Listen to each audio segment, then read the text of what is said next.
Olá pessoal, eu sou Célia Gouveia, sou presidente da Rio Flor e estou hoje aqui para apresentar mais um Café com Flor, esse momento muito especial da Associação de Terapeutas Florais do Rio de Janeiro. Então, no dia de hoje, nós estamos trazendo aqui como convidada a nossa querida Tarsila Domene, co-criadora do Sistema Florais Filhas de Gaia, que vai estar aqui compartilhando conosco o lançamento da sua mais nova obra, o seu livro Como as Conexões Quânticas Auxiliam na Busca da Saúde Integral. Gente, esse livro é maravilhoso, é uma obra que vem a preencher uma lacuna importante, que é a de compreender e esclarecer melhor o mecanismo de atuação, as propriedades e os fundamentos do uso das essências florais na promoção de saúde. Então, a Tarsila vai estar apresentando aqui a essência do seu livro e espero que vocês curtam bastante, aproveitem muito e futuramente tenham acesso a essa obra para preencher, né, a biblioteca de vocês como um livro importante quando a gente quer aprofundar o nosso trabalho, né, como terapeutas florais, tá? Então deixo com vocês, Tarsila. Vamos juntos falar um pouquinho sobre como é esse entendimento sobre a física quântica, a ciência por detrás daquilo que é chamado ou conhecido como terapia floral ou terapias sutis.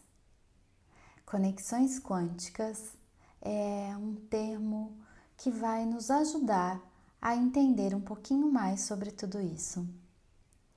Vou falar hoje sobre o que nós escrevemos, né, no livro Como as Conexões Quânticas Auxiliam na Busca da Saúde Integral, um livro que eu escrevi em parceria com Ivan Amaral Guerrini e está publicado pela editora Apres.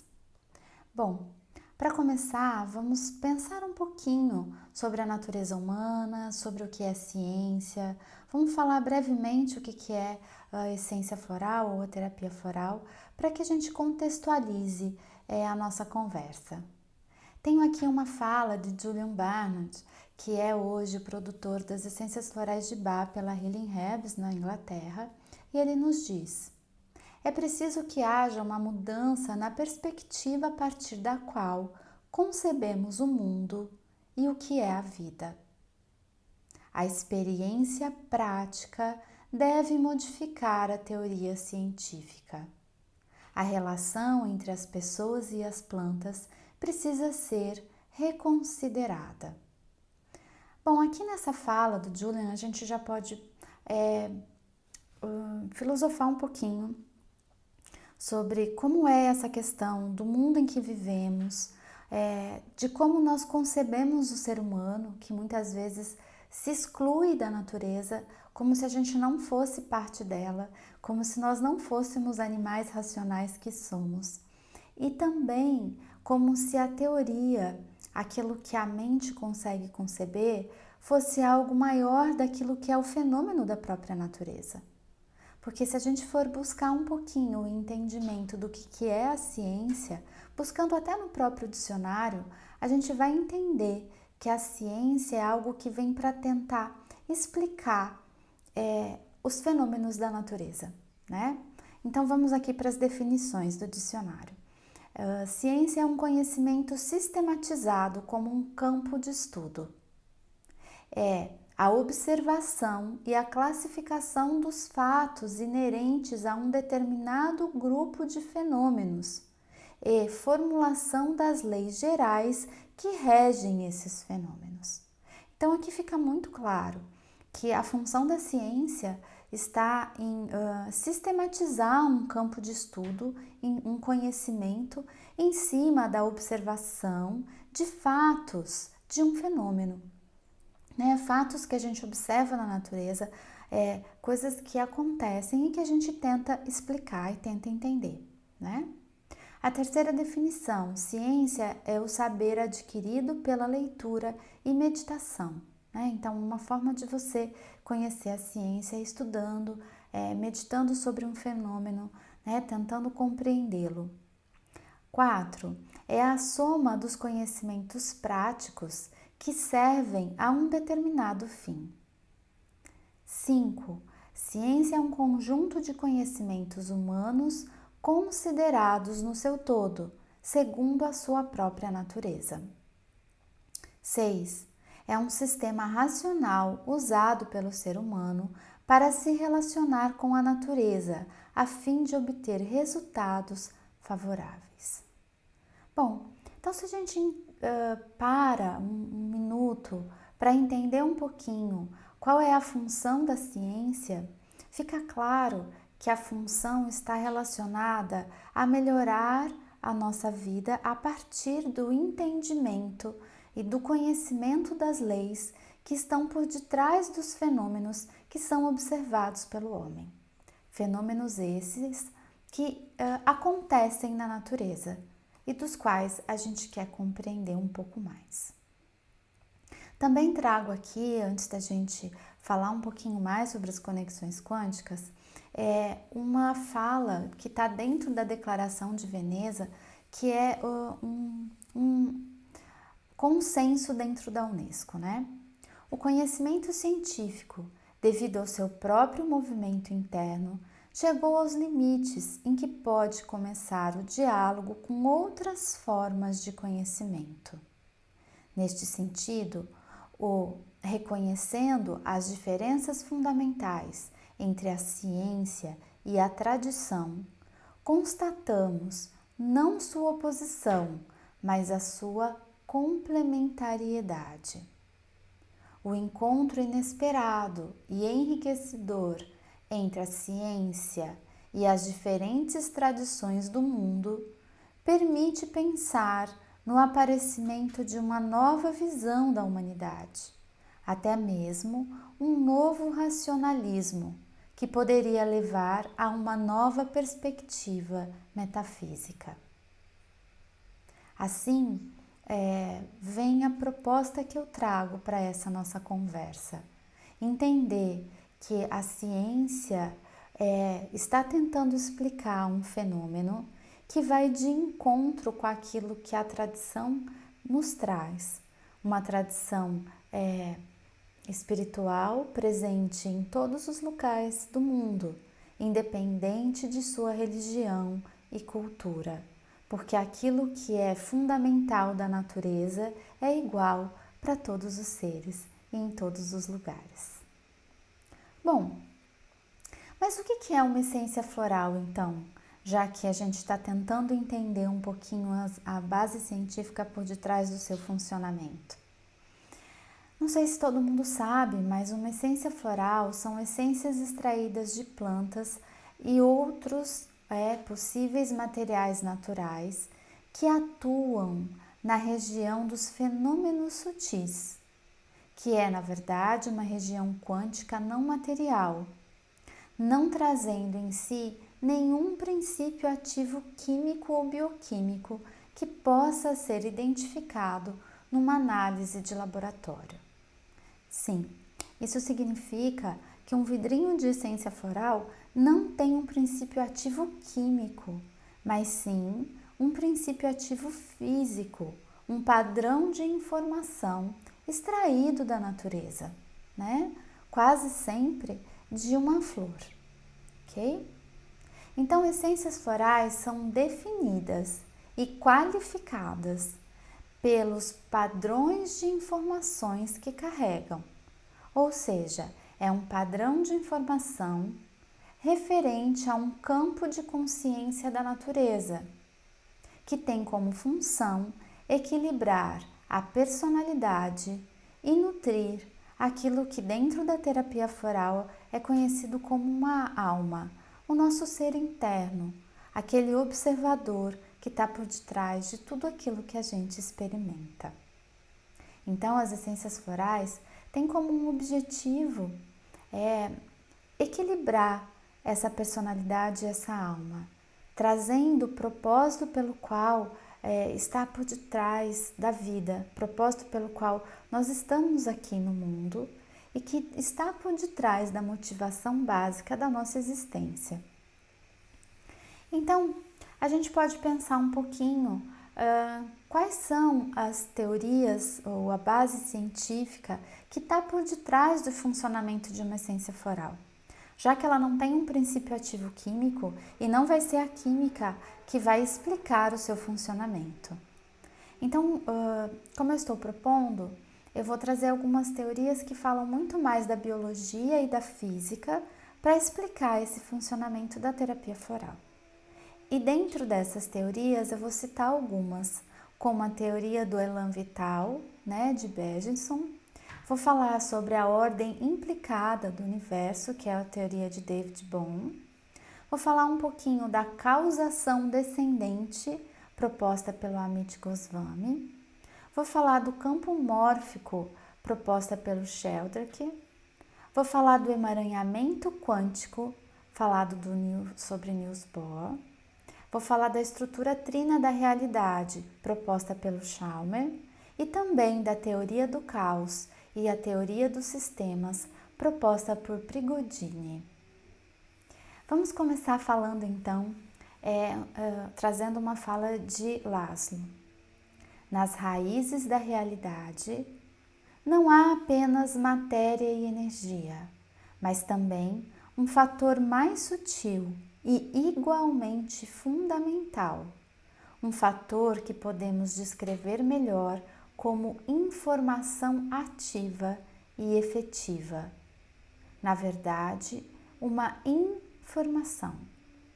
Sim, esse é um termo bastante importante dentro do que eu quero trazer hoje para a nossa conversa, que é a informação, que é o que está contido dentro de uma essência floral, o padrão de informação daquela planta, daquela flor, daquele ser. A informação não é uma informação como a gente conhece, da qual se veicula num jornal ou na internet. A informação é um padrão que ajuda na formação de alguma coisa da natureza, certo? Então, é uma forma de se transmitir um modelo pelo qual as células seguem quando recebem aquela informação. E aqui, então, eu apresento a primeira, uma das teorias, que é a estrutura trina da realidade, que significa o quê? Que tudo que existe tem como um padrão de informação prévio uma combinação de 3 estruturas, como a trindade que a gente conhece dentro das religiões, é como se refletisse a informação básica do nosso universo, que é um padrão, uma estrutura trina de informação, que fala do quê? Um dos pontos do tripé é a consciência, o outro ponto é a energia ou padrão energético e o outro é a matéria. Então aqui, por detrás disso existem várias teorias científicas, existe inclusive a equação de Einstein, muito conhecida, onde energia é igual a massa vezes velocidade da luz ao quadrado, e aí tem algumas variáveis que deixam essa equação muito mais complexa do que aquilo que a gente conhece. Mas o importante aqui para vocês é eu apresentar já algumas teorias que estão por detrás desse funcionamento. E a primeira é essa, aonde uma matéria, tudo que existe em forma material, existe num padrão de energia, isso a gente já reconhece no próprio átomo, e a formação desse padrão de energia está por detrás de uma energia básica da natureza, que é a proposta do elan vital, como se fosse uma luz solar, um sol de consciência que emana essa energia e que a partir desse determinado padrão de energia, de como essas ondas vibram, eu tenho a formação da matéria. E a informação está, como se vocês conseguem ver aí, no centro disso, aonde interliga matéria, energia e consciência. E é justamente esse padrão de informação que a gente capta na produção de uma essência floral e transfere e leva até um outro sistema vivo, que pode ser uma pessoa, um animal ou uma outra planta. Bom, aqui a gente fala um pouquinho do que a física quântica nos diz, que na verdade nada é realmente material. Né? Aqui fica um convite a vocês a entender um pouquinho mais o que é a proposta da física quântica, quando ela diz que tudo pode se manifestar como matéria ou como energia, né? Como ondas ou como partícula, que já é uma coisa conhecida há bastante tempo dentro da ciência. Até lá no colégio a gente estuda a capacidade do átomo de se comportar ora como partícula, ora como onda, já mostra a sua natureza intrínseca. E o que nós sabemos hoje é que o que determina como o átomo vai se manifestar é o observador. Sim, é a nossa capacidade de decidir o que a gente quer ver, o que a gente quer medir. Se eu quiser medir o átomo e colocar um medidor de partícula, eu vou conseguir medi-lo como partícula. Se eu pegar o mesmo átomo e quiser medi-lo como onda e colocar um medidor de onda, ele vai se comportar como onda. É quase como se ele pudesse ler as nossas intenções e o nosso pensamento. Quem quer saber um pouquinho mais pode ver sobre o experimento da fenda dupla, né? Que fala que justamente isso, se eu colocar alguma coisa para medir como onda ou como partícula e como isso se comporta, vai depender do olhar, né? O olhar significa o que eu estou tentando ver, o que eu estou tentando observar. Se eu tento observar a partícula, os átomos se comportam como tal. Se eu tento observar ondas, os átomos se comportam como tal. Aqui eu já vou entrar em mais uma das teorias, né? Então, a gente falou da estrutura trina, a gente falou da física quântica e a questão do observador por detrás disso, né? De que nada é de fato material, existe um processo que está relacionado a essa estrutura trina de como eu posso observar as coisas do mundo.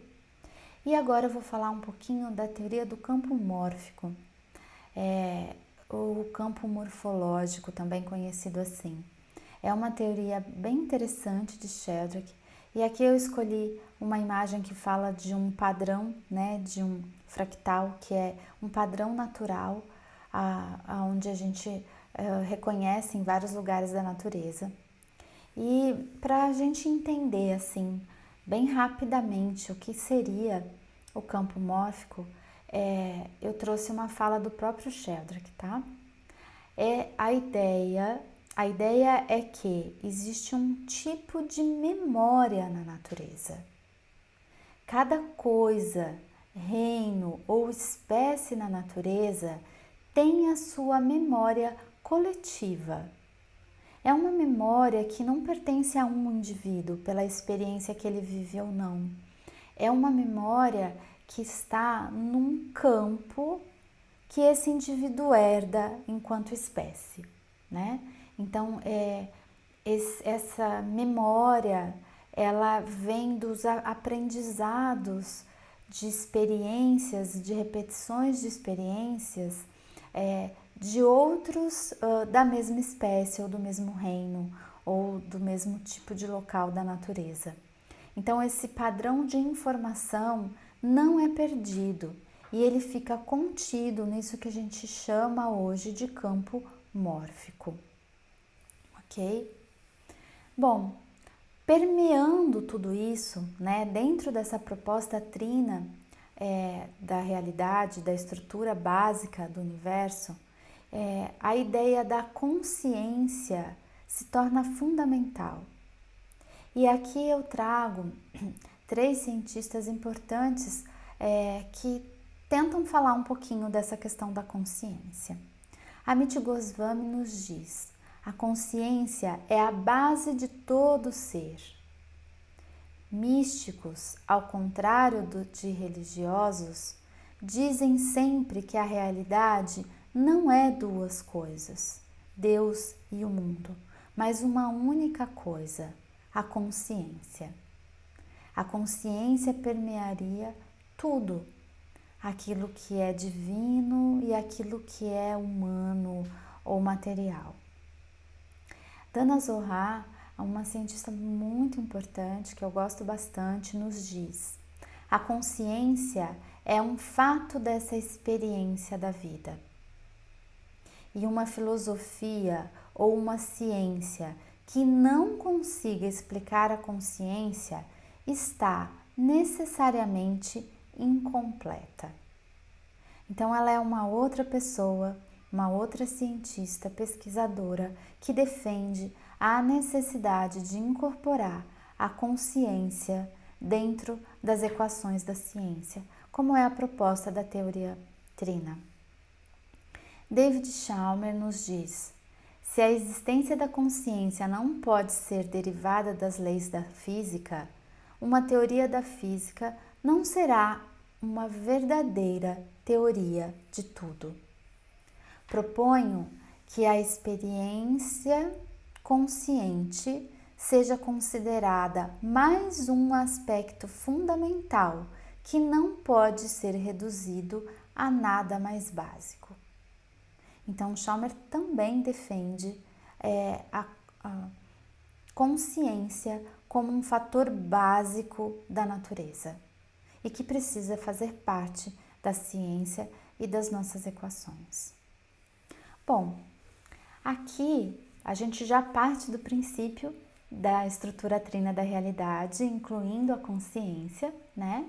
E a manifestação do mundo material sendo uma manifestação da consciência que está representada aí como esse olhar, né? Aquele que observa, aquele que está por detrás dos fenômenos, as ondas que representam a energia, e quando essa consciência escolhe que aquele mar de possibilidades quânticas se manifeste de alguma maneira, existe a precipitação, né, ou a materialização daquela informação, que dentro da ciência é conhecido como colapso da função de onda.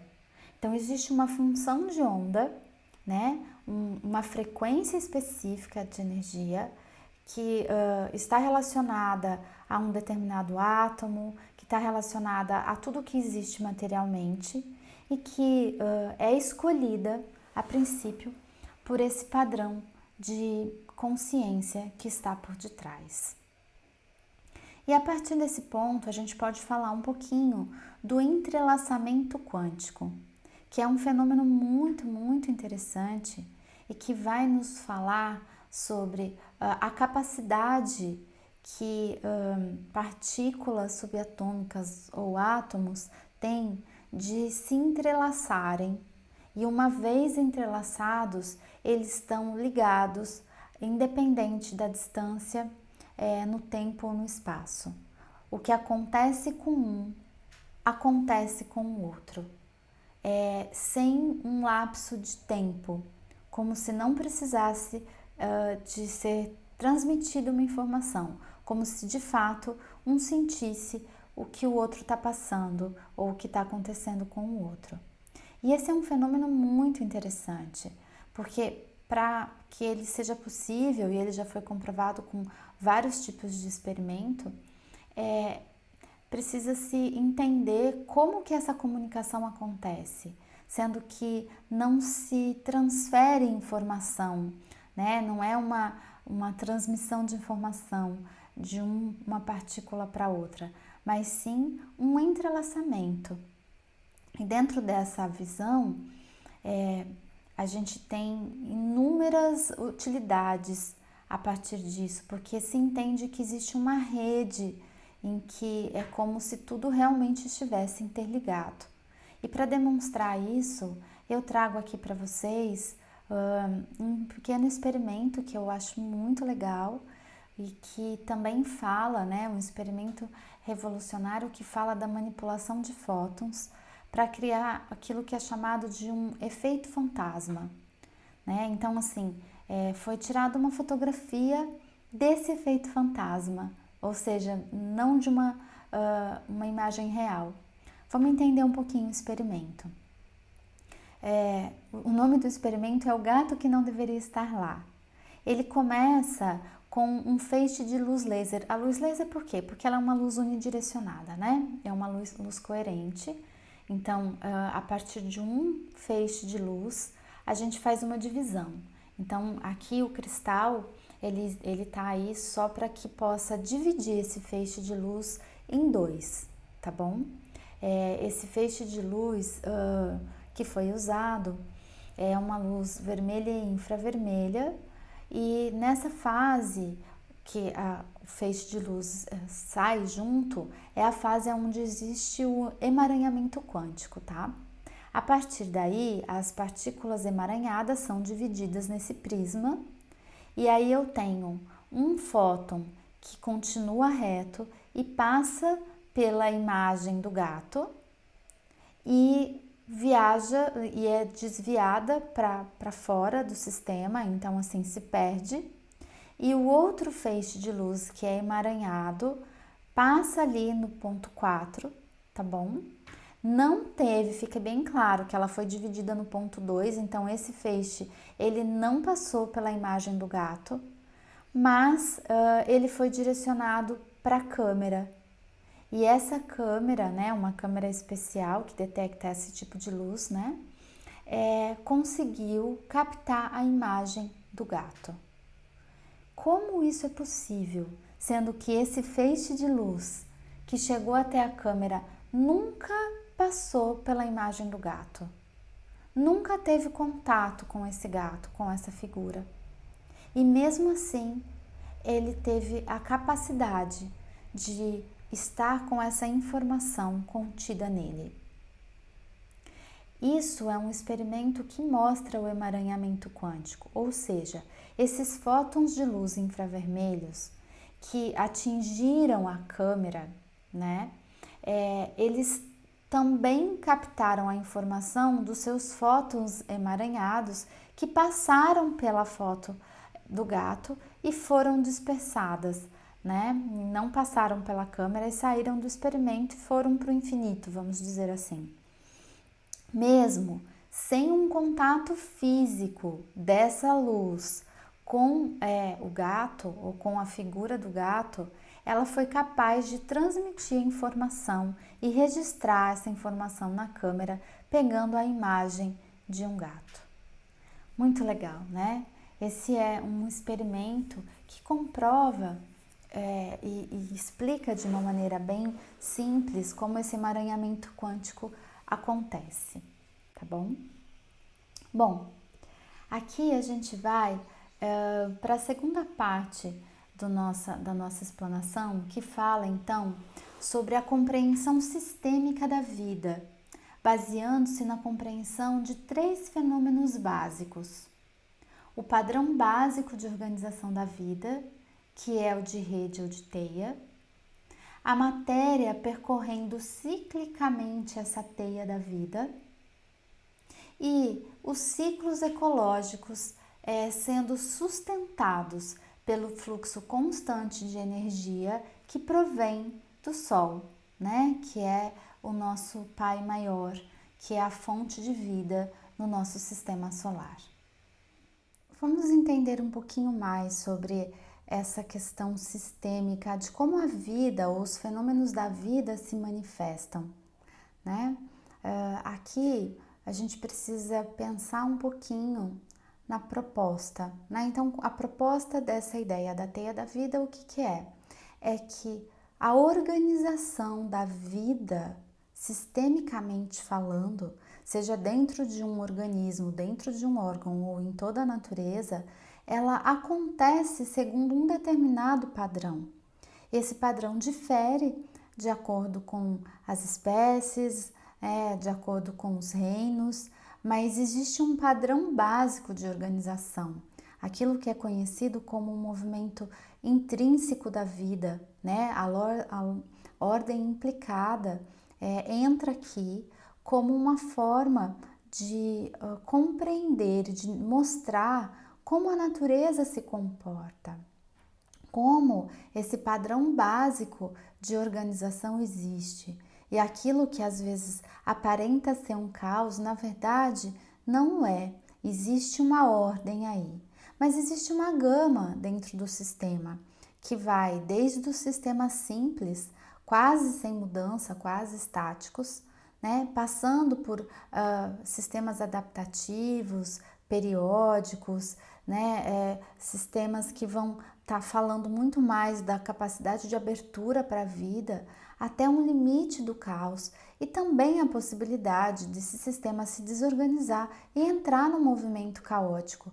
Então existem várias formas da gente sair desse equilíbrio da vida, né? Que a gente pode perder esse equilíbrio tanto indo para um sistema muito estático quanto indo para um sistema caótico.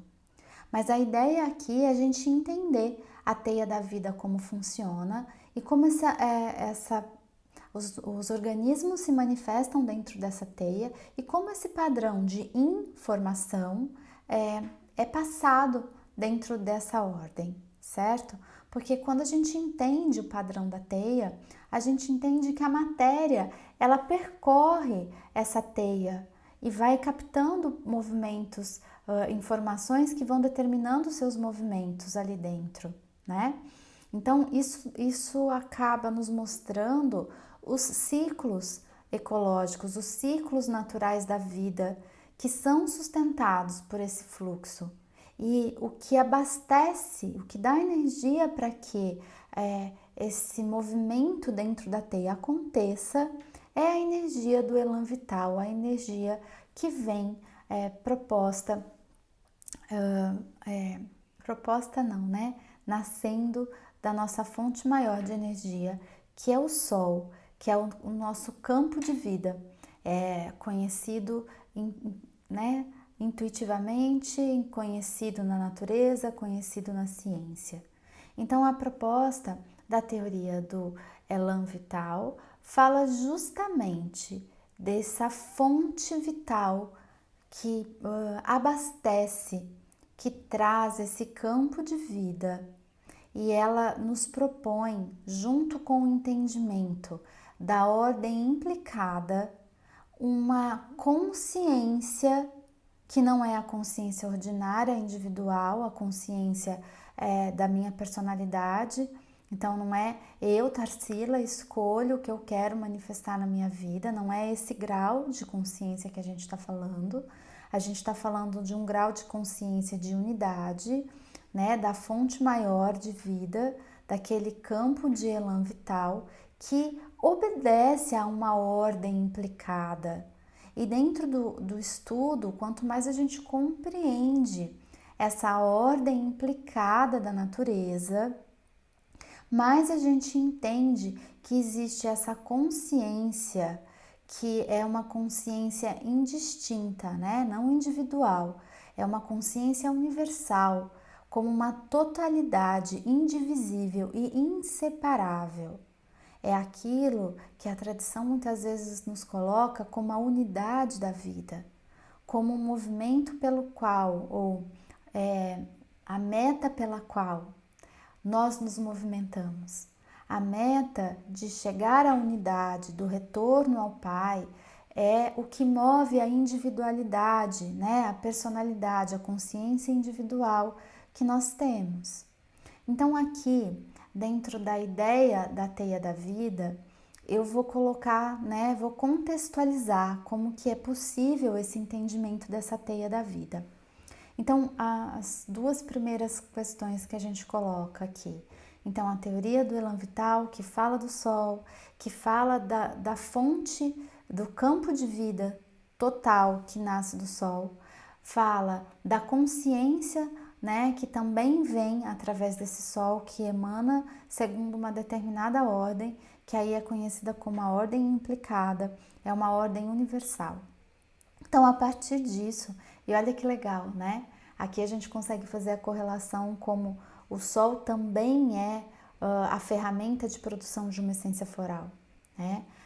O Sol é o que a gente usa como a fonte de energia para extrair essa informação, essa memória da natureza, né? Lembrando que é intra-informação que está contida naquela flor, naquele campo da natureza e que eu quero transferir para a água, que é o nosso papel, né, universal, que é a substância na qual a gente pode imprimir vários padrões de informações diferentes, várias frequências diferentes, porque a molécula de água tem essa capacidade de se reorganizar espacialmente conforme o movimento da informação que está ali, né? Quem quiser saber um pouquinho mais sobre isso, tem o trabalho do Emoto, né?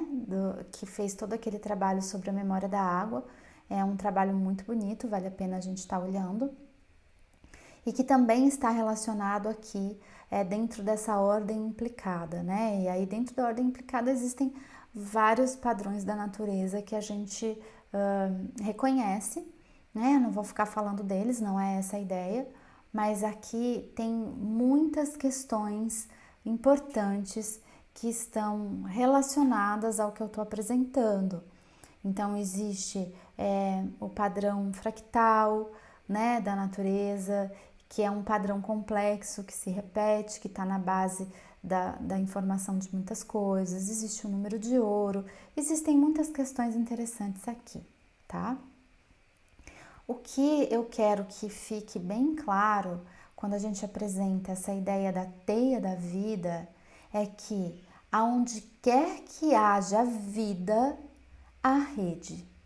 O que significa isso? Há esse sistema de teia da vida, um sistema informacional que tem como base tudo isso que eu estou dizendo, né?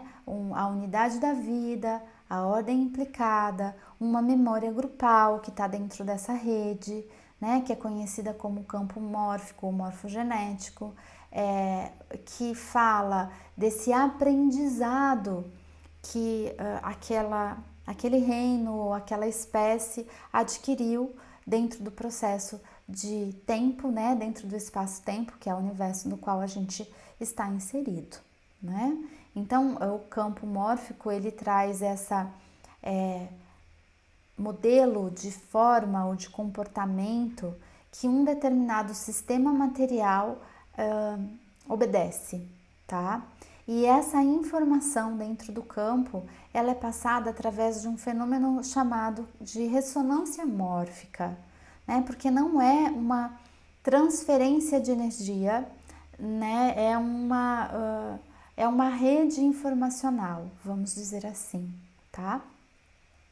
Então, a gente parte a partir daí ao entendimento daquilo que é o emaranhamento quântico, que é a não localidade, ou seja, eu não dependo de uma proximidade ou de um local dentro do espaço-tempo para que esse processo aconteça. Ele pode acontecer independente da distância, né? Independente do tempo e do espaço. É uma transmissão instantânea de informações dentro daquilo que é conhecido como rede cósmica. Então, de novo, a teia da vida, a rede cósmica que vai guardando todas as informações e aprendizado e que nos dá a capacidade de usar essas informações a partir daquilo que conhecemos como emaranhamento quântico, né? Através do entendimento dos campos de sistemas, né, dos campos mórficos, da ressonância que acontece entre eles, da influência que esse campo exerce sobre cada indivíduo daquele sistema, né? O entendimento disso é importante. Então a gente está tendo uma visão geral da unidade da vida, do campo de vida proposto pelo Sol. a teia de vida que se forma e como a gente vai entendendo dentro dessa teia todo o processo de informação e como ele é percorrido. E aí sim a gente pode começar a entender o que são de fato as conexões quânticas. Então, conexões quânticas nada mais são do que a capacidade de fazer essas conexões que acontecem no nível quântico, por isso que tem esse nome, que é o quê? São interconexões que em determinados estados da consciência é possível de acontecer. Esse estado de consciência é conhecido como coerência quântica, ou seja, é necessário que um sistema ou um indivíduo entre nesse estado de coerência quântica para que ele possa entrar em ressonância com esse padrão de informação ou de informação quântica, tá?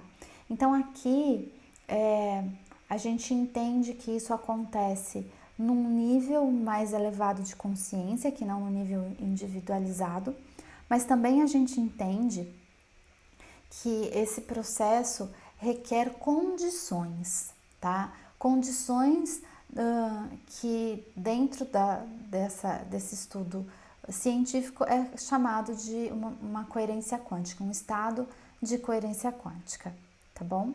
Eu não vou adentrar em cada um desses processos. Se a gente fosse falar, cada tópico desse daria uma nova palestra, mas a ideia que eu quero que fique é que a teia da vida está aí e que dentro dessa teia, cada indivíduo percorre ela seguindo o fluxo de energia vital que ele recebe, né, na sua formação, que advém a princípio do Sol e vai passando por vários outros sistemas até chegar a ele, e que dentro desse processo é mais ou menos uma analogia com o que a gente faz com o RNA e o DNA, né? Então, o que acontece? Existe uma forma de ler essa informação que está no nosso gene. É como se a informação estivesse ali e ela está numa rede, ela está num movimento em espiral, né? Aquele desenho do DNA. E uma determinada proteína ela vai passando e vai lendo. E ela precisa de uma energia para fazer isso. E à medida que ela vai lendo, ela vai produzindo movimentos específicos de acordo com a informação que ela lê no DNA. É mais ou menos isso que acontece com cada indivíduo passando na teia. Cada vida só acontece quando ela vai fazendo a leitura desse padrão de informação dentro da teia. E essa é a ideia da teia da vida.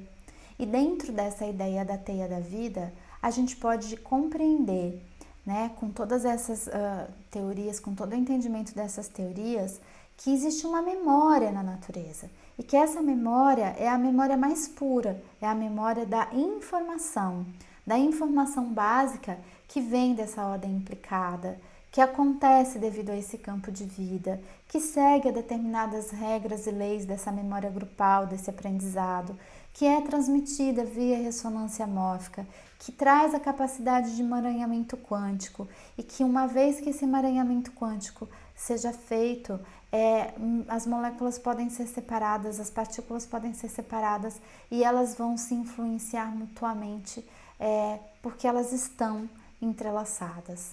E as conexões quânticas são exatamente a capacidade de fazer com que esse estado de coerência aconteça, que esse emaranhamento aconteça, que essa informação possa ser restaurada, né, ou passada quando for o caso, ou estimulada por essa ressonância, porque a gente também compreende que todo mundo traz em si um potencial divino. Então, assim, eu estou tentando resumir, né?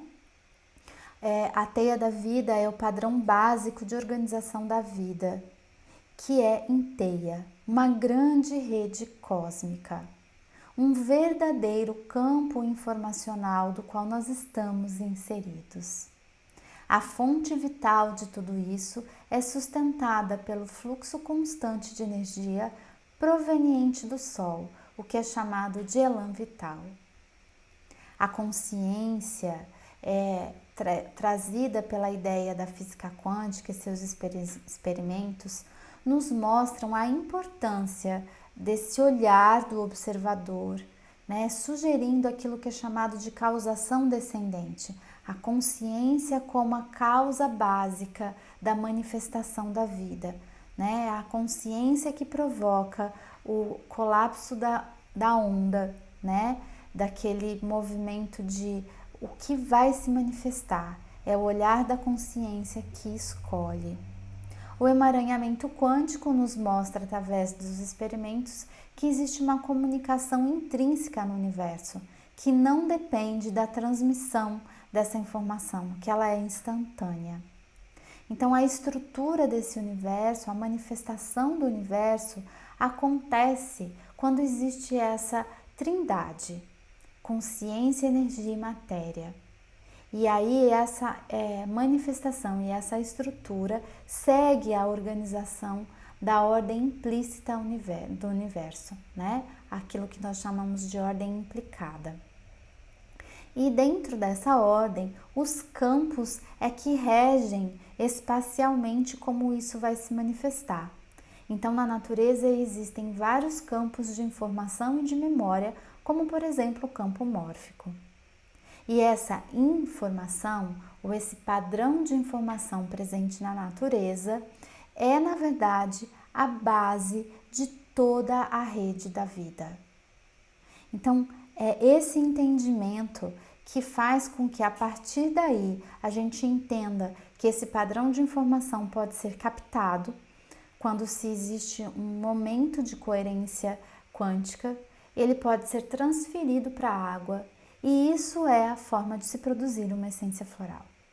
E esse padrão de informação depois é levado até um outro sistema, como por exemplo o nosso, né? Então a gente ingere uma essência floral e ela vai desencadear um processo dentro da gente, tanto no nível físico quanto no nível sutil. No nível físico, não por uma função bioquímica, mas porque acontece primeiramente uma reorganização no campo sutil da minha mente, das minhas emoções, e isso está, obviamente, ligado à manifestação bioquímica do meu corpo, né? E todo o sistema muda a sua frequência.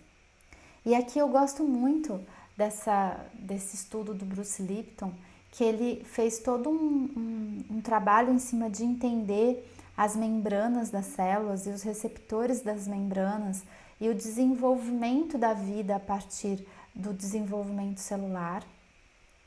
E aqui está a conclusão, obviamente, do trabalho, que ele nos diz: devido ao fato das proteínas receptoras das membranas serem capazes de captar os campos de energia, o conceito de que apenas as moléculas físicas, né, ou quimicamente funcionando, têm ação sobre a nossa fisiologia celular é obsoleto.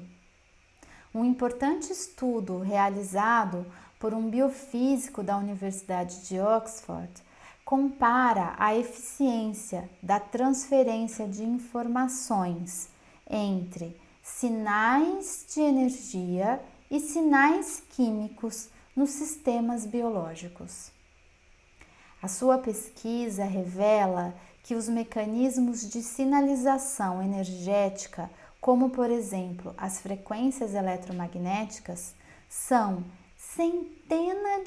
centenas de vezes mais eficazes na transmissão de uma informação ambiental do que os sinais físicos, como por exemplo os hormônios, neurotransmissores ou fatores de crescimento.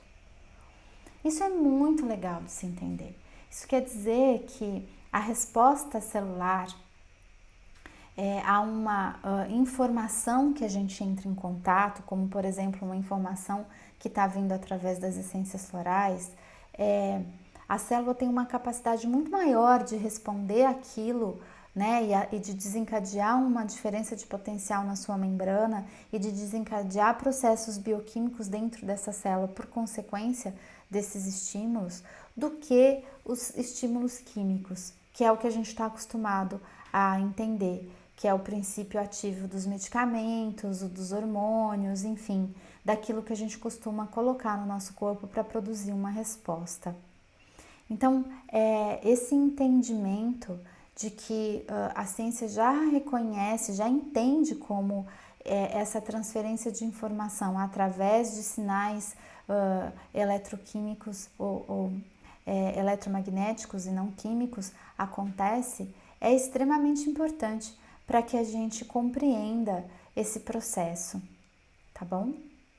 Então, a gente chega num ponto de entender que as essências florais usam essa consciência da natureza e carregam em si pacotes dessa informação, tá? Essa informação que está na natureza, e que esses pacotes de informação das essências podem estimular níveis mais profundos, semelhantes da consciência humana, buscando então as suas virtudes, assim como é o padrão da flor, buscando a virtude inerente daquela planta, daquele ser.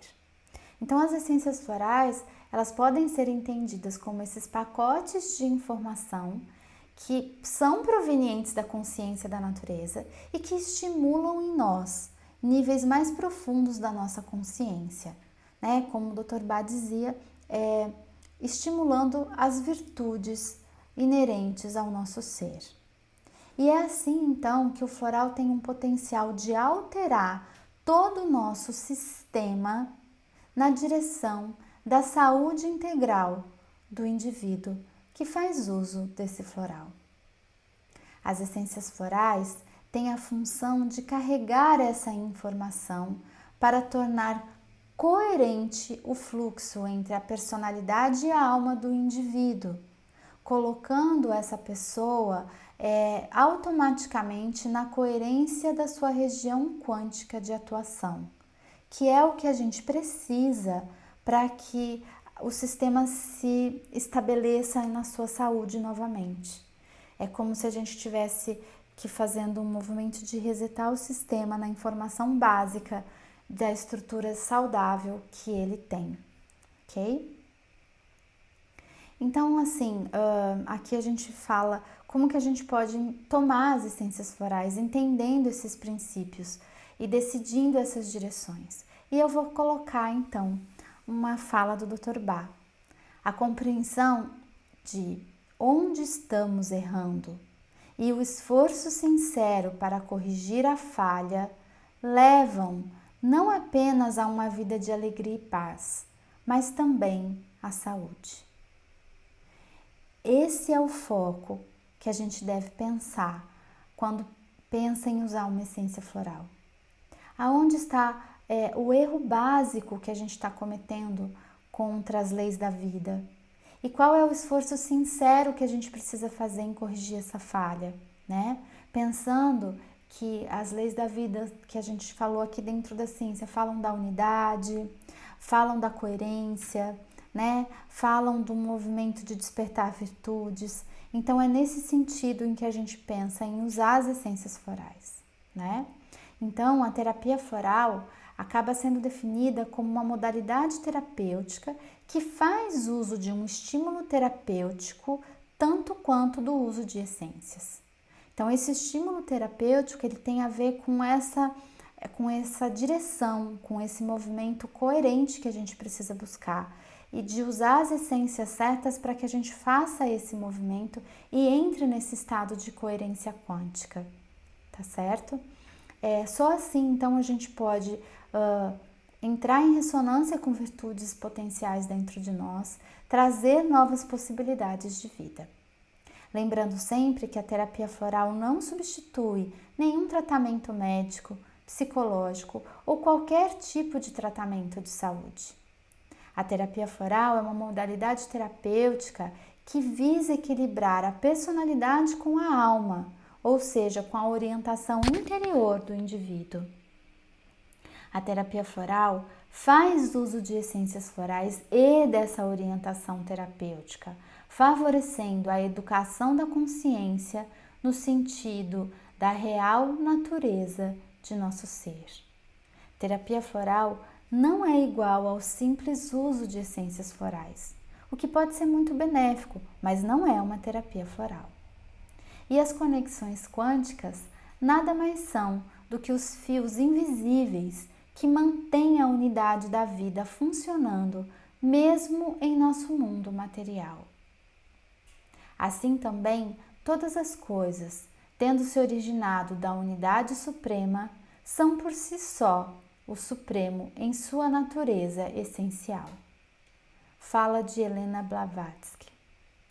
E assim, eu agradeço a atenção de vocês e fico bem feliz em compartilhar com vocês um pouquinho dessa pesquisa, dessa dedicação de vida, que é o meu trabalho com a terapia floral, do qual eu dedico a minha vida há muitos anos, nessa pesquisa e na ajuda das pessoas nesse sentido, com atendimentos, com cursos, com palestras, com material que a gente divulga na internet, para que as pessoas possam se beneficiar do uso das essências e do entendimento da direção da vida.